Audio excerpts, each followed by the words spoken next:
लिखा हुआ नजर आ रहा है आपको?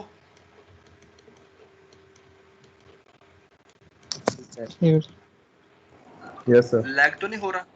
ये लैग तो नहीं हो रहा कोई?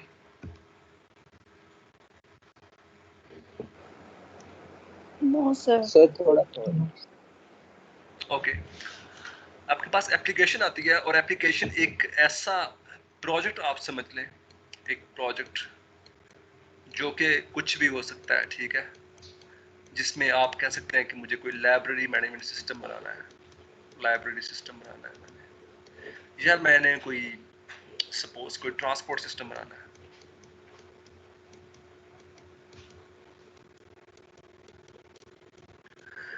इस लाइब्रेरी के अंदर और ट्रांसपोर्ट के अंदर आपको पता है कि मल्टीपल ऑब्जेक्ट्स होंगे। जैसे लाइब्रेरी की बात की जाए तो यहाँ पे बुक होगी, एक ऑब्जेक्ट ऑथर होगा, ठीक है, एक ऑब्जेक्ट मेंबर होगा,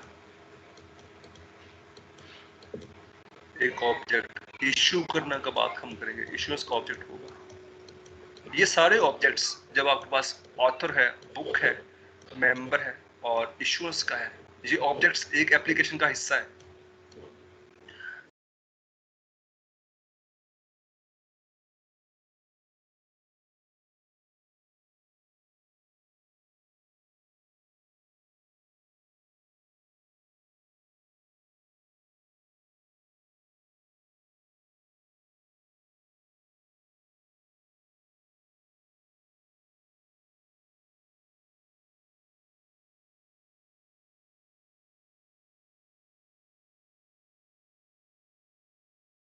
आवाज नहीं आ रही आपकी।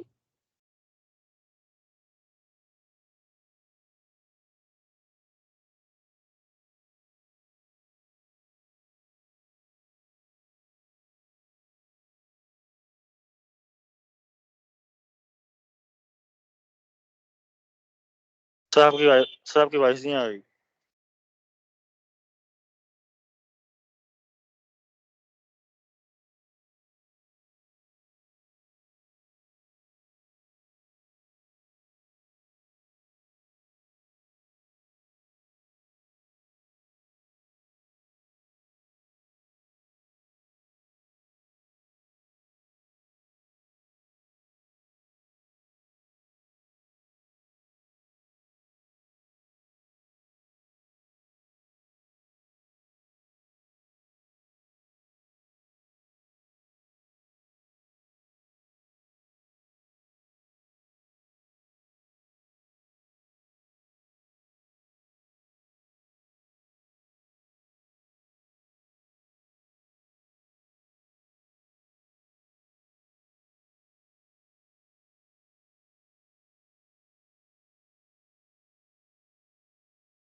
जी स्टूडेंट्स, आवाज सुनाई दे रही है आपको मेरी?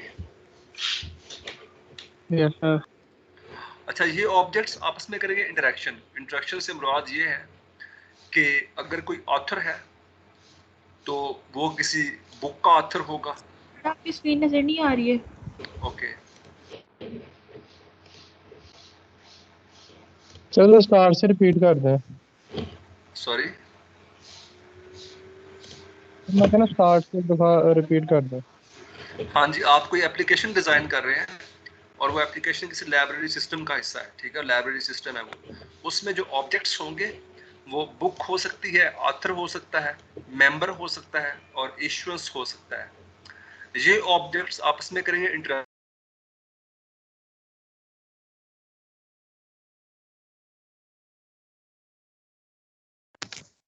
सर आपकी आवाज नहीं आ रही।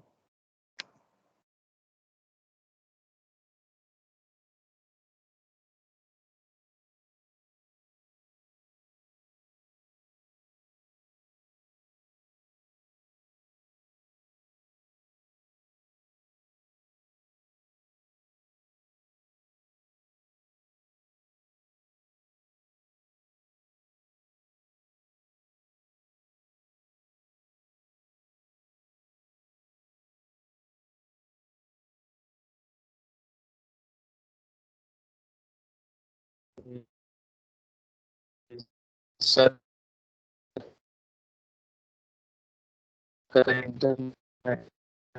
इशू है।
आपको मेरी आवाज नहीं दे रही है स्टूडेंट्स?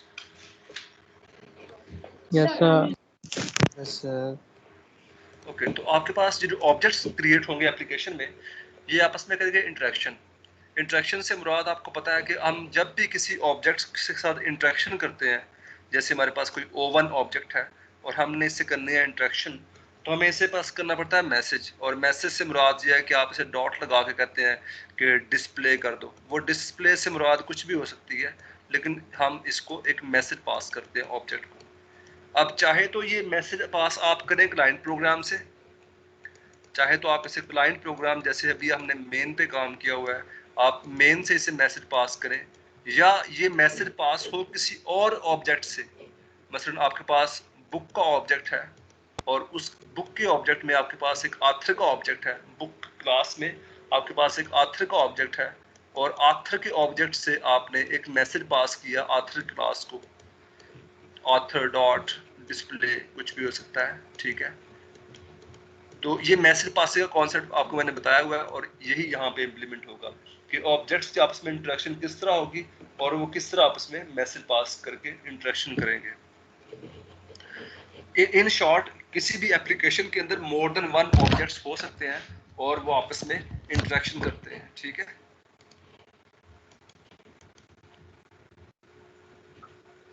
और ये जो इंटरेक्शन है ये थ्रू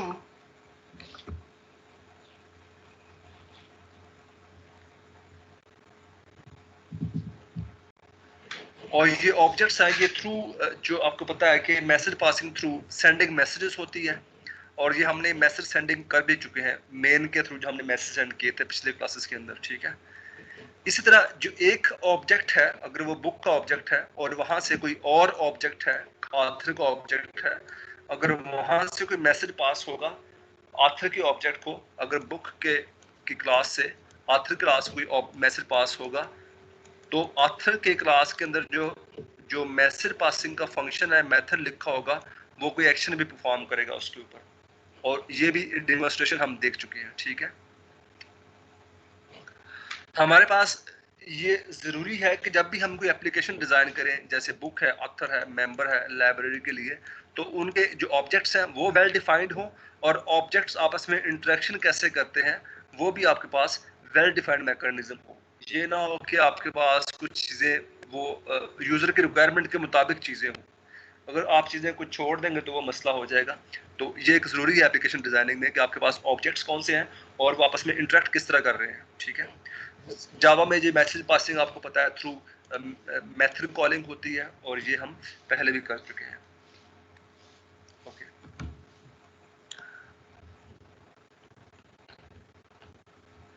हमारे पास इसकी एग्जांपल ये है कि आपके पास एक बड़ी एप्लीकेशन है, और एप्लीकेशन से मुराद ये है कि उसमें मोर देन वन ऑब्जेक्ट शामिल हो सकते हैं। उसके लिए हम एग्जांपल ले लेते हैं, एक क्लॉक, डिजिटल क्लॉक की एग्जांपल ले लेते हैं।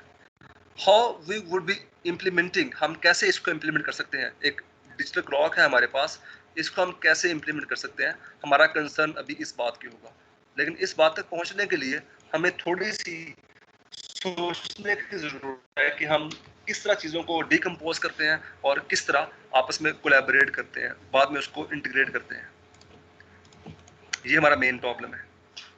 हमारा फर्स्ट आइडिया ये हो सकता है इस प्रॉब्लम को लेके कि हम पूरा डिजिटल क्लॉक जो आपने देखा है, जिसमें दो हिस्से हैं, एक आवर का हिस्सा है सपोज 01 और एक मिनट का हिस्सा है 23, इसको हम as a single class implement कर लें, सिंगल क्लास, और यही काम हम अभी तक करते रहे हैं, ठीक है।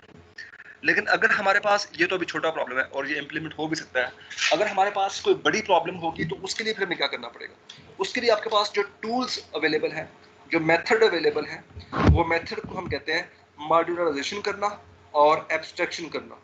हमारे पास है एक बिगर एप्लीकेशन, एक बिगर प्रॉब्लम, जैसे मैंने आपको लाइब्रेरी की एग्जांपल दी है, तो लाइब्रेरी सिस्टम तो आप एक क्लास में इंप्लीमेंट नहीं कर सकते हैं।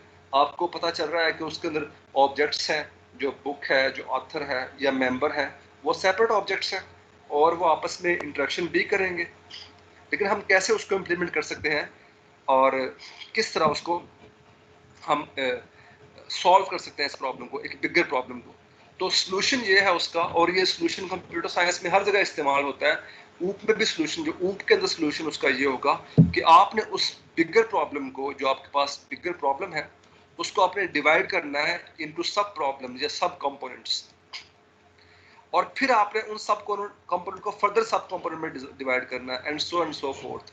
सपोज आपके पास एक बड़ा प्रॉब्लम है, उसको आपने छोटे 2 प्रॉब्लम में डिकम्पोज कर दिया, ठीक है। उन छोटे 2 प्रॉब्लम को फिर आपने छोटे 2 प्रॉब्लम को डिकम्पोज कर दिया, और फिर आपने छोटे 2 प्रॉब्लम को डिकम्पोज कर दिया। तो आपके पास ये जो हम काम कर रहे हैं इस कॉन्सेप्ट, और फिर आपके पास जो प्रॉब्लम इतना डिकम्पोज हो गया कि जो सबसे स्मॉलेस्ट पार्ट आपके पास आ गया वो बहुत इजी है। This is very easy to deal with, easy to deal with. मसलन अगर मैं कहूँ कि आप लाइब्रेरी सिस्टम बनाओ जी, तो आप मुझे कहेंगे लाइब्रेरी सिस्टम मैं कैसे डिजाइन करूँ, कैसे कोडिंग करूँ उसकी। मैं कहूँ, आप कहेंगे अच्छा मैं उसको ऑब्जेक्ट में डिवाइड करता हूँ, उसके ऑब्जेक्ट हैं, ऑथर है, बुक है, ठीक है। तो आपने ऑथर बुक में डिकम्पोज कर दिया। अब आपके पास जो बुक का ऑब्जेक्ट आ गया उसे आप कहते हैं अच्छा अब ये ठीक है, इसको मैं कोड कर सकता हूँ, because book is easy to code, book is easy to code, library is difficult to code. तो हम क्यों करते हैं उसको, हम इतना आसान डिकम्पोजिशन कर देते हैं कि आपके पास जो सबसे छोटा हिस्सा है वो इजी टू कोड आपके पास हो जाएगा, इजी टू डील विद हो जाएगा, ठीक है। इस जो आपके पास डिकम्पोजिशन है, इसको आपने सब कंपोनेंट में डिवाइड किया, इसको हम कहते हैं मॉड्यूलराइजेशन। इस कॉन्सेप्ट को कहते हैं मॉड्यूलराइजेशन कहते हैं इसको, कि आपने इसको सब कंपोनेंट में डिवाइड कर दिया एक मेन प्रॉब्लम को। अब क्या होगा, जब आप एक यहाँ पे बैठे हुए, ये आपके पास सपोज एक बुक की क्लास है, आप लाइब्रेरी सिस्टम में बैठे हुए और आपके पास बुक की क्लास है, सिर्फ आप बुक क्लास को डील कर रहे हैं, तो क्या आपको इस बात से गर्ज है कि ये बुक किसी ऑथर के साथ जाएगी या ये बुक किसी मेंबर को इश्यू होगी, ठीक है, या इस बुक के कोई फाइन होगा, इस बात पे आपको गर्ज है? कोई नहीं है।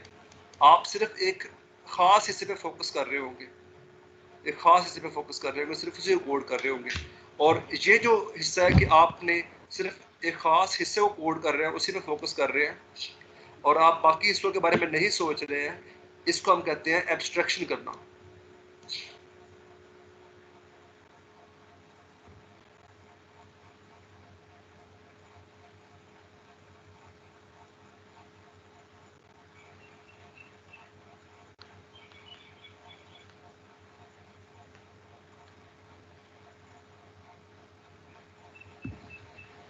जी स्टूडेंट, समझ आ गई आपको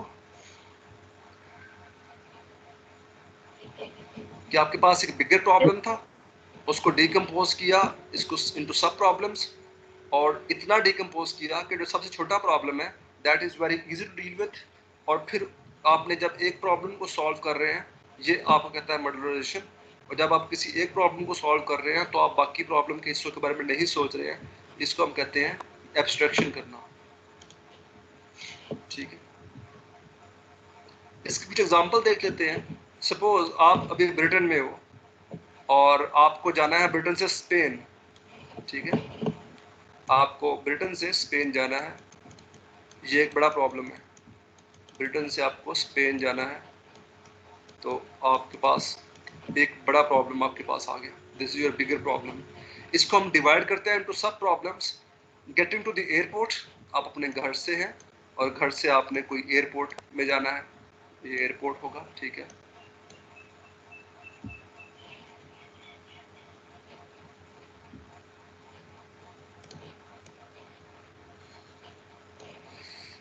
सही, आप अपने घर से हो और आपने एक एयरपोर्ट तरफ जाना है, यहाँ से यहाँ तक जाना है आपने, ठीक है।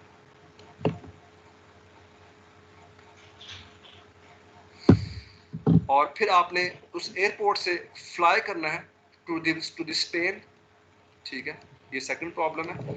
और फिर आपने स्पेन फ्लाई करने के बाद एयरपोर्ट से अपने किसी होटल में आपने जाना है, ठीक है। तो एक बड़ा प्रॉब्लम था, उसको आपने 1, 2 और 3 हिस्सों में डिवाइड कर लिया, ठीक है।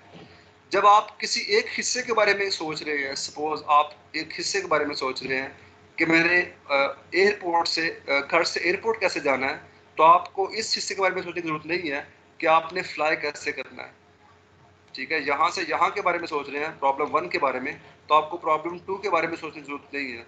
प्रॉब्लम 2 के बारे में सोच रहे हैं तो प्रॉब्लम 3 के बारे में सोचने की जरूरत नहीं है आपको, ठीक है। अब ईच मॉड्यूल जो है वो आपके पास इंडिपेंडेंटली सॉल्व हो सकता है कि आपने घर से एयरपोर्ट कैसे जाना है, उसके लिए आपको टैक्सी हायर करनी है, ठीक है। और आपको टैक्सी कंपनी की सर्विसेज देनी है कि आप एयरपोर्ट तक जाएं, ठीक है। और फिर आपने इस सेकंड हिस्से के लिए आपको कोई ट्रैवल एजेंट चाहिए होगा जो आपको ब्रिटेन से स्पेन पहुंचाए, ठीक है। और फिर आपको इस हिस्से के लिए आपको कोई शटल बस चाहिए होगी जो आपको एयरपोर्ट से आपके होटल में पहुंचाए। सो आप एक अलग अलग हिस्से को अलग अलग देख रहे हैं और उसको इंडिपेंडेंट सॉल्व कर रहे हैं, ठीक है। अगेन आपके पास जो प्रॉब्लम्स हैं, जैसे आपके पास गेटिंग टू द एयरपोर्ट है, एक ये जो प्रॉब्लम है, ये जो आपका ये हिस्सा नंबर 1 है, इसको फर्दर हम डिवाइड कर सकते हैं इनटू सब प्रॉब्लम्स। जैसे find the phone number of a taxi company. आपके पास जो टैक्सी कंपनी जहां जिसको आपने हायर किया हुआ है उसका फ़ोन नंबर तलाश करना। वो उसके लिए आप नेट की हेल्प ले सकते हैं, येलो बुक ले सकते हैं, आप जो फ़ोन की हेल्पलाइन है वो ले सकते हैं। और फिर बुक अ टैक्सी।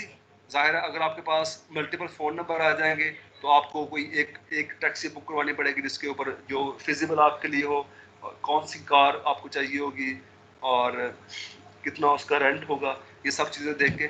और फिर एक इसका एक इसी प्रॉब्लम नंबर 1 का हिस्सा होगा कि आपको अपना डिपार्चर टाइम के लिए आपको अपना क्लॉक सेट करना पड़ेगा कि आपने किस वक्त मूव करना है फ्रॉम योर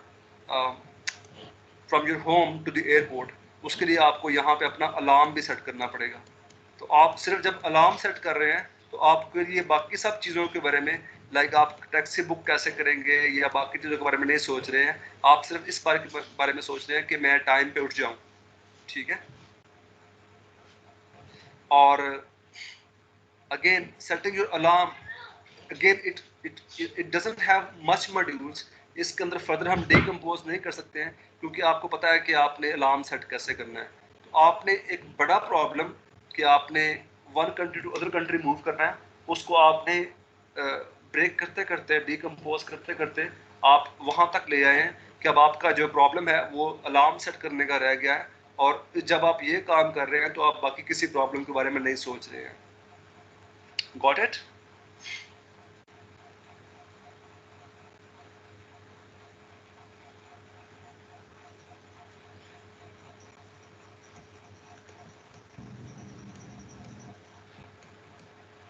जी स्टूडेंट्स, समझ आइए आपको? Yes sir. Yes sir. Yes okay. Sir. तो this is very important to understand कि आपके पास एक बड़ा प्रॉब्लम कभी भी सॉल्व नहीं हो सकता और आप उसको जब तक स्मॉल प्रॉब्लम में डिकम्पोज नहीं करते हैं, उसके ऑब्जेक्ट्स नहीं देखते हैं और वो ऑब्जेक्ट्स आपस में किस तरह इंटरेक्शन करेंगे, ये रियल वर्ल्ड में आप रोज करते आ रहे हैं। और इसी तरह की सोच आपको उसमें चाहिए होगी और वो प्रोग्रामिंग में चाहिए होगी, ठीक है। आप ये नहीं करते हैं कि आप सबसे पहले अपना अलार्म सेट कर लें, ये नहीं करते हैं। या आप ये प्लानिंग कर लें कि आपने एयरपोर्ट पे कैसे जाना है, इसकी प्लानिंग कर दें। सबसे पहले आपके पास जो हाईएस्ट फॉर्म है, हाईएस्ट लेवल ऑफ डिसीजन, उसके ऊपर आप स्टार्ट करते हैं कि आपको ब्रिटेन से स्पेन जाना है, ठीक है। आपको स्पेन कहाँ जाना है, किस सिटी में जाना है, ये आपके हाईएस्ट डिसीजन है। उसके बाद आप उन डिसीजंस को स्मॉलर डिसीजन में आप डिकम्पोज करते हैं, ठीक है। So you start with the whole and then you divide this whole into sub components. और ये जो आपके पास स्कीम है कि आप एक बड़े डिसीजन से डिसाइड करते हैं, बड़ा डिसीजन देखते हैं, उससे स्टार्ट लेते हैं और फिर सब उसको डिसीजन में कन्वर्ट करते हैं। इसको प्रोग्रामिंग में जो मेथडोलॉजी है इसको बोलते हैं टॉप डाउन डिज़ाइन। इसको कहते हैं टॉप डाउन डिज़ाइन, कि आपके पास बड़ा प्रॉब्लम पहले आ गया और फिर आप उसको डिकम्पोज कर रहे हैं इनटू स्मॉलर प्रॉब्लम। इसके उल्ट होता है bottom up design. Bottom up design में आप शुरू करते हैं अलार्म सेट करने से, फिर आप एयरपोर्ट को प्लानिंग शुरू करते हैं, फिर आप टैक्सी बुकिंग की प्लानिंग शुरू करते हैं। मतलब आप छोटा ग्रेन्स लेते हैं और वहां से आप फिर बड़ा प्रॉब्लम सॉल्व करते हैं। तो हमारे पास जो ऊप है that is more suitable for the top down design, जिसमें आप बड़ा प्रॉब्लम लेंगे और फिर उसको डिकम्पोज करेंगे इनटू स्मॉलर प्रॉब्लम्स, ठीक है।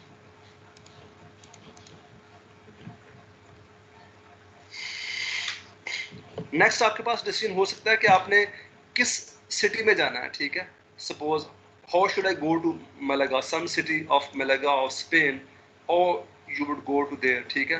फ्लाई फ्रॉम ब्रिस्टल, गैटविक और हिथ्रो, ये 3 एयरपोर्ट हैं ब्रिटेन के, जहां से आपने इन 3 एयरपोर्ट में से किसी एक एयरपोर्ट से आपने फ्लाई करना है मलागा को, इस सिटी को, ठीक है। At this point think about flights and airports but abstract over how to get to the airport. जब आपने ये काम कर रहे हैं कि आपने किस सिटी में आपने जाना है, हिथ्रो से जाना है आपने मेलागा में, तो आप सिर्फ इस चीज़ के बारे में फोकस कर रहे हैं। आप ये फोकस नहीं कर रहे हैं कि आपको हिथ्रो गर्ड से हिथ्रो कैसे पहुंचना है। मतलब जो वन पार्ट है उसको आपने सॉल्व कर लिया हुआ है और आप इस हिस्से के बारे में नहीं सोच रहे हैं, वन हिस्से के बारे में। और आपकी सारी फोकस कहाँ पे है कि आपको हिथ्रो से मेलागा कैसे पहुंचना है, ठीक है। और ये अगेन एब्स्ट्रैक्शन का तरीकाकार है कि आप एक हिस्से के बारे में डील कर रहे हैं और आप किसी और हिस्से के बारे में नहीं सोच रहे हैं कि वहां पे आपने कैसे काम करना है, ठीक है। Now you can plan how to get to the airport but still abstract over how to set your alarm. Eventually you can deal with how to set your alarm.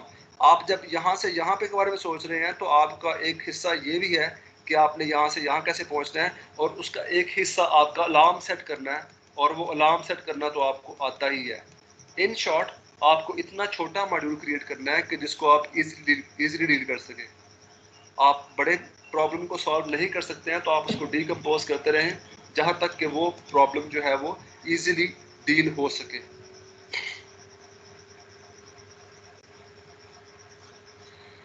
इसकी एक और एग्जांपल हम देख लेते हैं कि जिसमें इंजीनियर्स हैं जो कि कार कंपनी के अंदर हैं, और वो एक पूरी कार है वो डिज़ाइन कर रहा है।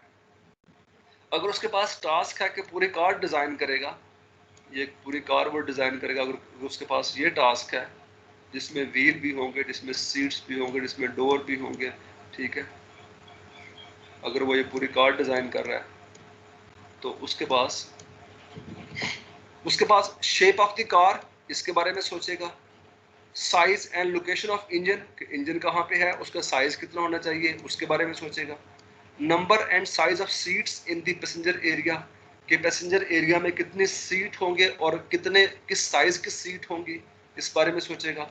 और एग्जैक्ट स्पेसिंग ऑफ व्हील, कि आपका जो व्हील है उसकी स्पेसिंग क्या होगी, वो किस साइज का होगा, वो सोचेगा अगर वो पूरी कार डिज़ाइन कर रहा है।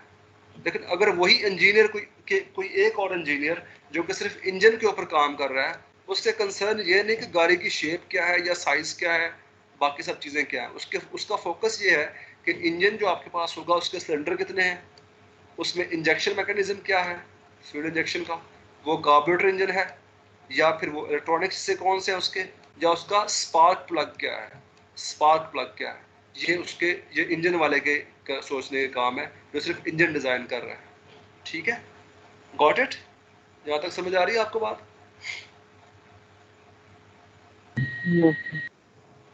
अच्छा, जी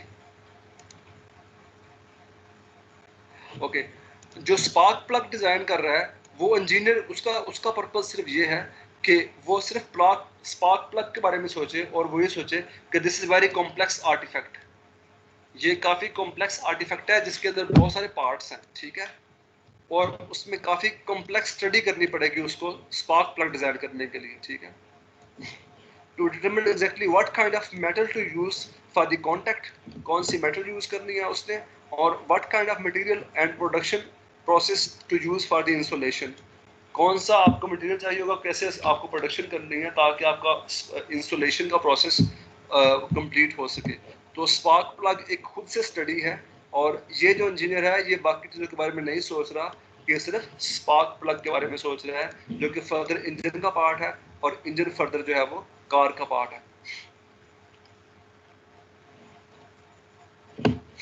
जो एक हाईएस्ट लेवल का इंजीनियर है जो कार के बारे में सोच रहा है, पूरी कार के बारे में, उसके लिए आपको पता है कि जो व्हील है वो एक सिंगल पार्ट है, वो उसका टायर जो है, ये टायर एक सिंगल पार्ट है।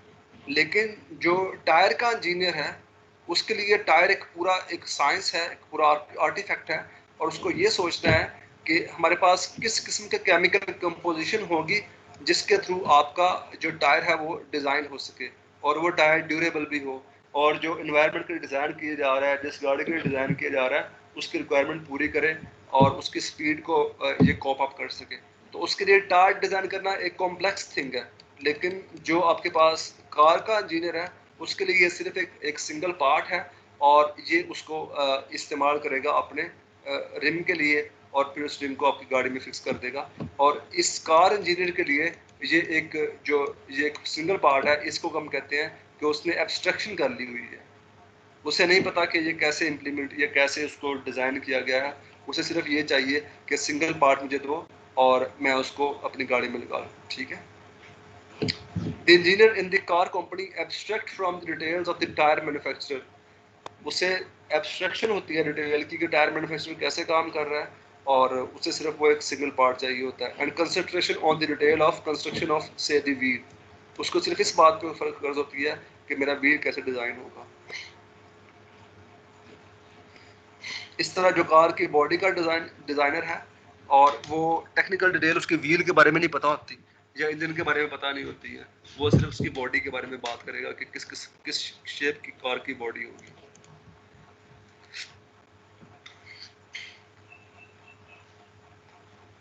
अब आते हैं आपके पास ऑब्जेक्ट ओरिएंटेड वे के अंदर। ऑब्जेक्ट ओरिएंटेड प्रोग्रामिंग के अंदर ये जो आपके पास कंपोनेंट्स हैं या सब कंपोनेंट जो हमने जिक्र किया है, ये सब के सब ऑब्जेक्ट्स हैं। If we were to trying to construct a car in software using an OOP approach, we would like to do what the car engineers do. अगर हमें कार का जो सिस्टम है वो सॉफ्टवेयर में डिज़ाइन करना पड़ेगा तो हम एग्जैक्टली वही काम करेंगे जो कि कार के मैन्युफैक्चरर्स रियल वर्ल्ड में इस्तेमाल कर रही हैं चीज़ें, वही अप्रोच इस्तेमाल करेंगे। Instead of implementing car as a single monolithic object, एक सिंगल ऑब्जेक्ट आपके पास नहीं होगा, we would first construct separate objects for engine, gearbox, wheel, seat and so on. Then assemble the car object from these smaller objects. मतलब हम आपके पास जो smaller objects हैं उनको डिज़ाइन करेंगे और फिर जब कार एज ए होल उन smaller objects से आप उनको आप डिज़ाइन करेंगे, ठीक है। Got it? Yes, sir.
Sir आपकी आवाज नहीं आ रही।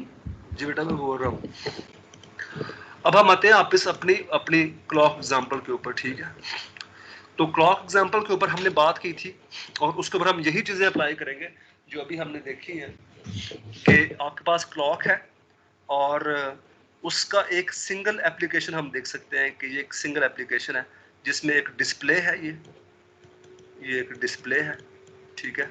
और इसके अंदर आपके पास एक आवर का, ये आवर के लिए है 2 डिजिट्स और 2 डिजिट आपके पास है मिनट के लिए और दरमियान में सेमीकोलन है, ठीक है।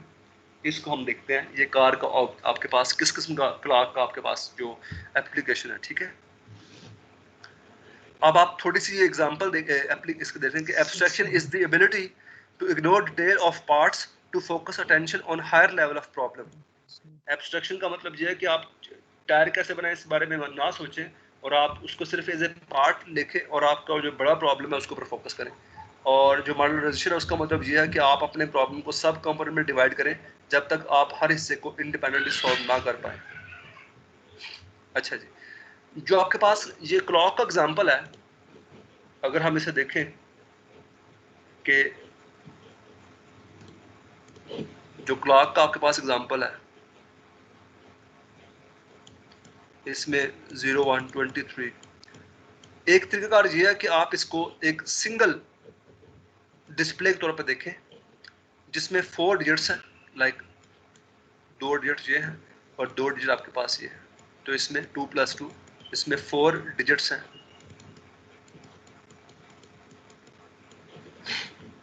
और 2 फॉर द आवर है, ये 2 आवर के लिए है और 2 मिनट के लिए है, ठीक है, एंड 2 फॉर द मिनट्स।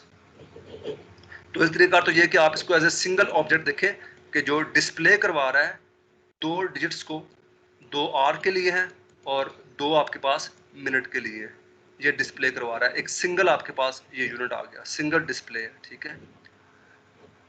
लेकिन अगर हम इसको थोड़ा सा और डिटेल से देखें तो ये ऐसा भी हो सकता है कि ये 2 सेपरेट डिस्प्ले, 2 डिजिट डिस्प्लेज हैं, एक सेपरेट ये है और एक सेपरेट ये है, ये 2 सेपरेट डिस्प्ले हैं और हर एक डिस्प्ले के अंदर 2 डिजिट्स हैं, 2 डिजिट यहाँ पे हैं और 2 डिजिट यहाँ पे हैं, और ये 2 सेपरेट चीजें हैं, ठीक है। अभी मैं इसको सेपरेट कर रहा हूँ, डिकम्पोज कर रहा हूँ। सो मेरे पास क्लॉक था एक सिंगल, उसको मैंने 2 separate, 2 digit for our and 2 digits for minute के अंदर डिकम्पोज कर दिया, ठीक है। ये 2 सेपरेट आपके पास 2 डिजिट के नंबर है। फर्दर आप इसकी फंक्शनैलिटी देखेंगे कि जो एक ये जो आपके पास ये जो दो डिजिट्स हैं, ये जो आर के डिजिट्स हैं, ये स्टार्ट होते हैं 0 के ऊपर, ये 0 से शुरू होंगे और इसमें इंक्रीमेंट होगा 1 का, ये इंक्रीमेंट 1 का होगा और ये 23 तक जाएंगे, ये 0 से लेकर 23 तक जाएंगे, ठीक है। 23 के बाद जब ये 23 पे पहुंचेंगे तो वापस ये 0 पे चले जाएंगे। तो इनकी जो लिमिट है वो 0 से लेकर 23 तक है, जो आर की लिमिट है। एज्यूम करते हैं ये 24 आवर क्लॉक है। अच्छा, ये दूसरा डिजिट आपके पास देखते हैं, ये वाला डिजिट। साहब की आवाज हो रही है। जी जी, क्या हो रहा है? साहब की आवाज लैग कर रही है। अब ठीक है, बेहतर होगा थोड़ा। यस सर, ठीक है। अच्छा, ये जो 2 डिजिट आपके पास है, इसकी जो स्टार्ट पॉइंट है वो 0 है, ये 0 से शुरू हो रहे हैं और इनका जो लिमिट है वो 59 है, तो 0 से लेकर 59 तक ये जा रहे हैं। तो पहले मैंने उसको 2 सेपरेट डिजिट्स में देखा कि ये आर का डिजिट है और ये मिनट का डिजिट है, ये आर के लिए है और ये मिनट के लिए है। फिर मैंने कहा कि इसके अंदर जो इसका बिहेवियर है, जो इसका बिहेवियर है वो दोनों का सिमिलर है। सिमिलर बिहेवियर कैसे हो गया, कोई बताएगा मुझे कि सिमिलर बिहेवियर कैसे होगा दोनों का? सर क्योंकि दोनों एक लिमिट तक पहुंचते हैं, उसके बाद रोल बैक करते हैं 0 पे। एग्जैक्टली, ठीक है, दोनों एक लिमिट तक पहुंचते हैं और 0 पर रोल बैक करते हैं। हालांकि दोनों सेपरेट नंबर है, एक आर के लिए है और एक मिनट के लिए है। अपेरेंटली आपको लगता है कि अच्छा दोनों सेपरेट हो सकते हैं, लेकिन उनका बिहेवियर सेम है, क्योंकि these 2 display might then lead us to abstract away from further. हम उसको ये कह सकते हैं कि अगर उनका ये बिहेवियर सेम है कि 0 से लेकर 59 तक, सिर्फ लिमिट का फर्क है ना, यहाँ लिमिट 59 है, यहाँ लिमिट आपके पास 23 है, तो हम ये कह सकते हैं कि दोनों सेम चीज़ है। हम ये कहते हैं कि ये दोनों सेम चीज़ है, सिर्फ दोनों में लिमिट का फ़र्क है। सो फर्स्ट हमने सोचा कि 2 अलग अलग चीज़ें हैं, लेकिन जब हमने उसको देखा तो नंबर तो आपके पास है, लोकेशन डिफरेंट है, एक की लोकेशन ये वाली है, एक की लोकेशन ये वाली है, लेकिन दोनों का बिहेवियर समहाउ सेम है कि एक की इंक्रीमेंट हो रहा है, इसको भी इंक्रीमेंट हो रहा है, और जब एक खास लिमिट तक पहुंचते हैं उसके बाद रोल बैक 0 पे आ जाते हैं, ठीक है। तो similarity in the behavior lead us to abstract away from further from viewing our display and mirror display distinct नहीं है. Instead we might think of them as being objects that can display value from 0 up to some given limit. The value can be incremented, but if the value reached to limit, it roll back to 0. ये दोनों के अंदर आपके पास ये चीज आ गई है, ठीक है। Now we seem to have reached at appropriate level of abstraction where we can design the 2 display class. हमने इसको एब्स्ट्रैक्शन कर ली हुई है कि जहाँ पे हम अब जो क्लास डिजाइन करेंगे वो क्लास होगी 2 डिजिट डिस्प्ले क्लास होगी। पहले हम 4 की बात कर रहे थे, फिर हमने 2 पे डिकम्पोज किया, फिर हमने दोनों के बिहेवियर देखे सेम है, और फिर हमने ये फैसला किया कि हमारी क्लास जो होगी वो 2 डिजिट डिस्प्ले होगी, वो 4 डिजिट डिस्प्ले नहीं होगी। क्या ये बात आपको समझ आई है कि किस तरह हम यहाँ पे पहुंचे हैं?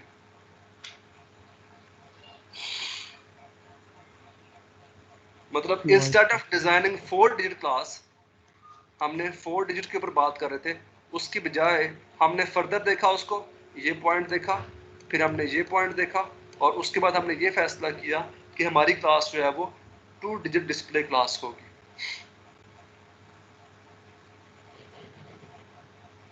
ठीक है,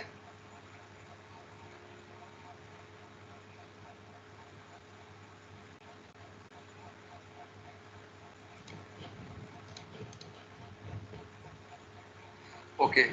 अब इसको हम देखते हैं कि ये आपके पास 4 डिजिट क्लास थी, इसको हमने दो डिस्प्ले के ऊपर ले आया कि ये 11 है और 3 है, इसको हम अलग अलग देखेंगे। ठीक है, और ये आखिरी जो पॉइंट है वो ये है कि आपके पास ये फैसला करना कि कौन सी क्लास होगी और वो कैसे आपस में इंटरेक्शन करेगी। This is one of the hardest decision in ऊप, ये सबसे मुश्किल काम है। ठीक है, और इसका सलूशन ये है कि आप अपनी प्रैक्टिस करें एज मच एज पॉसिबल। ठीक है जी, तो हमारे पास अब 2 क्लासेस आ गई हैं। One is number display class जो कि इंप्लीमेंट करेगी 2 डिजिट डिस्प्ले को, and second one is clock display जो कि आपका पूरा क्लॉक जो है वो इन इस क्लास को लेके पूरा क्लॉक बिल्ड करेगी। ठीक है, तो आपके पास 2 क्लासेस बनेगी, एक होगी सिर्फ वो क्लास जिसमें हम फंक्शनैलिटी इंप्लीमेंट करेंगे 2 डिजिट्स की, कि ये आर है और ये मिनट है, इसकी फंक्शनैलिटी इंप्लीमेंट करेंगे, इसकी और इसकी। ठीक है, और एक आपके पास डिस्प्ले क्लॉक की होगी जो कि इसको लेके, इन 2 सेपरेट ऑब्जेक्ट को लेके, इसको लेके और इसको लेके, ये यूज करके आपके पास एक पूरा क्लॉक बनाएगी। ठीक है, इस कॉन्सेप्ट को आप कहते हैं कि जब आपके पास क्लॉक डिस्प्ले क्लास के अंदर इंप्लीमेंट हो रहे हैं नंबर डिस्प्ले क्लास, ये नंबर डिस्प्ले क्लास इंप्लीमेंट हो रही है, तो इसको हम कहते हैं कंपोजिशन हो रही है कि एक ऑब्जेक्ट में किसी और क्लास के ऑब्जेक्ट भी इस्तेमाल हो रहे हैं। एक क्लास का पर्पस क्या है? सिर्फ डिस्प्ले करवाना, इसका पर्पस सिर्फ क्या है? सिर्फ डिस्प्ले करवाना। और इसका पर्पस क्या है कि आपने 2 डिजिट के डिस्प्ले इंप्लीमेंट करने हैं।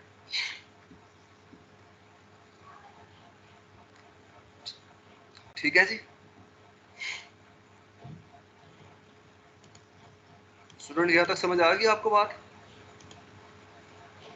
Yes sir. चलिए स्टूडेंट, हम बाकी इसको फिर नेक्स्ट लेक्चर में करेंगे। ठीक है, ओके सर।